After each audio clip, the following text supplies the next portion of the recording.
El día en que lo iban a matar, Santiago Nassar se levantó a las 5:30 de la mañana para esperar el buque en que llegaba el obispo.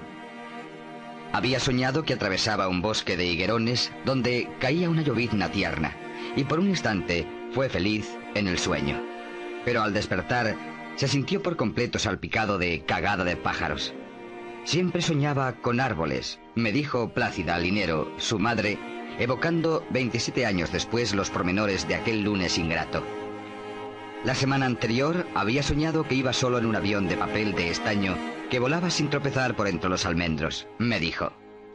Tenía una reputación muy bien ganada de intérprete certera de los sueños ajenos, siempre que se los contaran en ayunas, pero no había advertido ningún augurio aciago en esos 2 sueños de su hijo, ni en los otros sueños con árboles que él le había contado en las mañanas que precedieron a su muerte. Tampoco Santiago Nassar reconoció el presagio.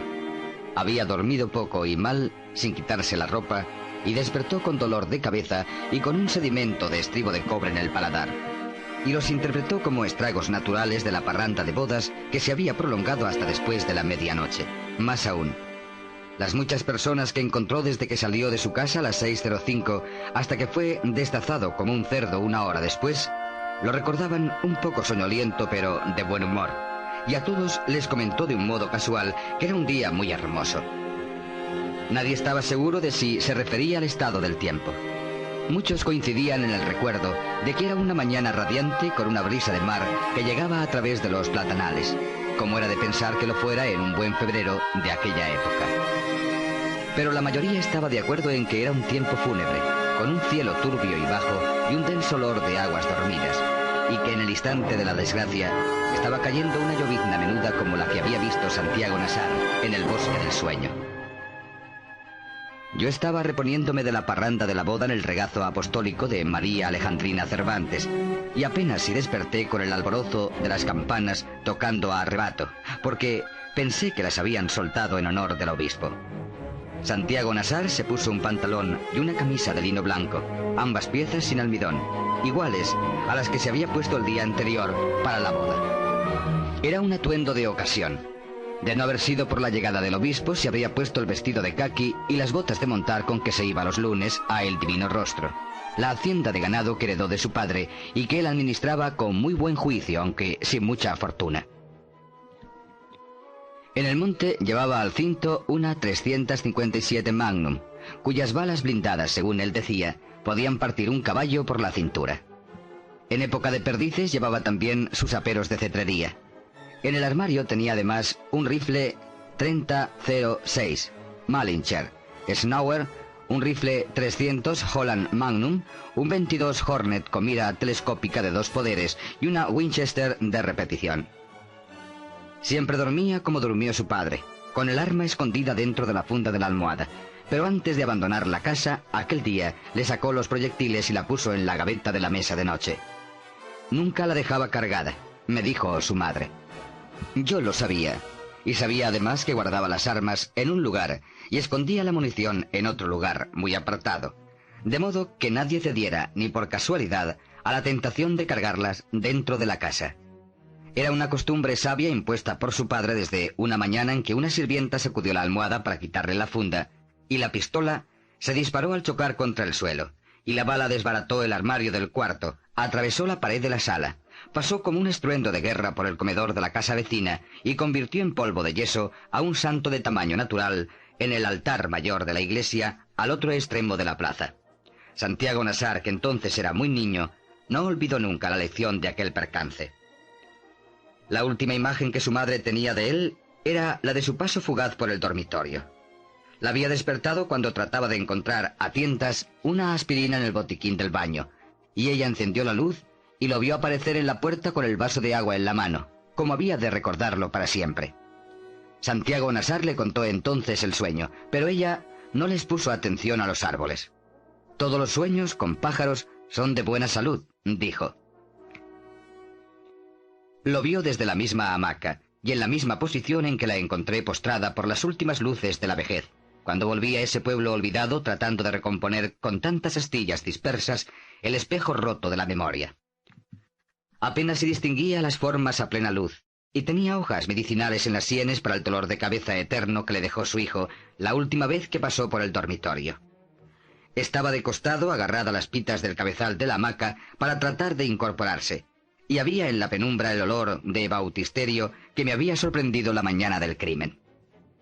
Apenas aparecí en el vano de la puerta me confundió con el recuerdo de Santiago Nassar. Ahí estaba, me dijo. Tenía el vestido de lino blanco lavado con agua sola, porque era de piel tan delicada que no soportaba el ruido del almidón. Estuvo un largo rato sentada en la hamaca, masticando pepas de cardamina, hasta que se le pasó la ilusión de que el hijo había vuelto. Entonces suspiró. Fue el hombre de mi vida. Yo lo vi en su memoria. Había cumplido 21 años, la última semana de enero, y era esbelto y pálido, y tenía los párpados árabes y los cabellos rizados de su padre. Era el hijo único de un matrimonio de conveniencia que no tuvo un solo instante de felicidad, pero él parecía feliz con su padre hasta que éste murió de repente 3 años antes, y siguió pareciéndolo con la madre solitaria hasta el lunes de su muerte. De ella heredó el instinto, de su padre aprendió desde muy niño el dominio de las armas de fuego, el amor por los caballos y la maestranza de las aves de presas altas, pero de él aprendió también las buenas artes del valor y la prudencia. Hablaban en árabe entre ellos, pero no delante de Plácida Linero, para que no se sintiera excluida. Nunca se les vio armados en el pueblo, y la única vez que trajeron sus halcones amaestrados fue para hacer una demostración de altanería en un bazar de caridad.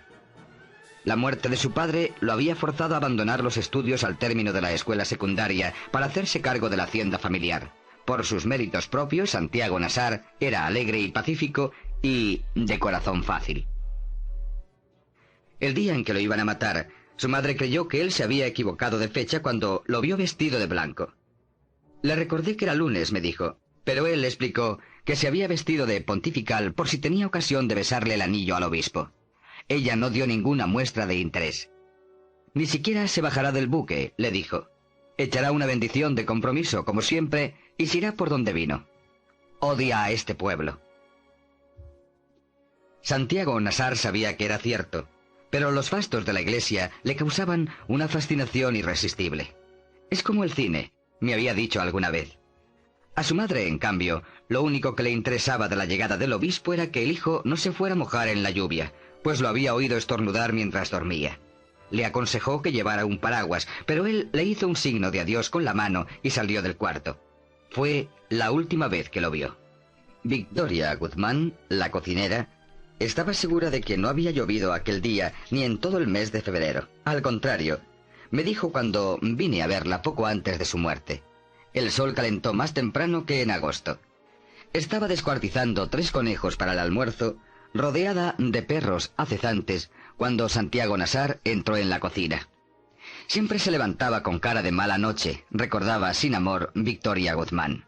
Divina Flor, su hija, que apenas empezaba a florecer, le sirvió a Santiago Nassar un tazón de café cerrero con un chorro de alcohol de caña, como todos los lunes, para ayudarlo a sobrellevar la carga de la noche anterior. La cocina enorme, con el cuchicheo de la lumbre y las gallinas dormidas en las perchas, tenía una respiración sigilosa. Santiago Nassar masticó otra aspirina y se sentó a beber a sorbos lentos el tazón de café, pensando despacio, sin apartar la vista de las 2 mujeres que destripaban los conejos en la hornilla. A pesar de la edad, Victoria Guzmán se conservaba entera. La niña, todavía un poco montaraz, parecía sofocada por el ímpetu de sus glándulas. Santiago Nassar la agarró por la muñeca cuando ella iba a recibirle el tazón vacío. «Ya estás en tiempo de desbravar», le dijo. Victoria Guzmán le mostró el cuchillo ensangrentado. «Suéltala, Blanco», le ordenó en serio. «De esa agua no beberás mientras yo esté viva». Había sido seducida por Ibrahim Nassar en la plenitud de la adolescencia. La había amado en secreto varios años en los establos de la hacienda y la llevó a servir en su casa cuando se le acabó el afecto. Divina Flor, que era hija de un marido más reciente, se sabía destinada a la cama furtiva de Santiago Nassar, y esa idea le causaba una ansiedad prematura. «No ha vuelto a nacer otro hombre como ese», me dijo, gorda y mustia, y rodeada por los hijos de otros amores. «Era idéntico a su padre». Le replicó Victoria Guzmán. «Un mierda. Pero no pudo eludir una ráfaga de espanto al recordar el horror de Santiago Nassar cuando ella arrancó de cuajo las entrañas de un conejo y les tiró a los perros el tripajo humeante. «No seas bárbara», le dijo él. «Imagínate que fuera un ser humano». Victoria Guzmán necesitó casi 20 años para entender que un hombre acostumbrado a matar animales inermes expresara de pronto semejante horror. «Dios santo», exclamó asustada, de modo que todo aquello fue una revelación. Sin embargo, tenía tantas rabias atrasadas la mañana del crimen que siguió cebando a los perros con las vísceras de los otros conejos, solo por amargarle el desayuno a Santiago Nassar. En esas estaban cuando el pueblo entero despertó con el bramido estremecedor del buque de vapor en que llegaba el obispo. La casa era un antiguo depósito de 2 pisos con paredes de tablones vastos y un techo de zinc de 2 aguas, sobre el cual velaban los gallinazos por los desperdicios del puerto. Había sido construido en los tiempos en que el río era tan servicial que muchas barcazas de mar e inclusive algunos barcos de altura se aventuraban hasta aquí a través de las ciénagas del estuario. Cuando vino Ibrahim Nassar con los últimos árabes al término de las guerras civiles, ya no llegaban los barcos de mar debido a las mudanzas del río y el depósito estaba en desuso. Ibrahim Nassar lo compró a cualquier precio para poner una tienda de importación que nunca puso, y solo cuando se iba a casar lo convirtió en una casa para vivir. En la planta baja abrió un salón que servía para todo y construyó en el fondo una caballeriza para 4 animales, los cuartos de servicio y una cocina de hacienda con ventanas hacia el puerto por donde entraba a toda hora la pestilencia de las aguas. Lo único que dejó intacto en el salón fue la escalera en espiral rescatada de algún naufragio. En la planta alta, donde antes estuvieron las oficinas de aduana, hizo 2 dormitorios amplios y 5 camarotes para los muchos hijos que pensaba tener, y construyó un balcón de madera sobre los almendros de la plaza, donde Plácida Linero se sentaba en las tardes de marzo a consolarse de su soledad. En la fachada conservó la puerta principal y le hizo 2 ventanas de cuerpo entero con bolillos torneados.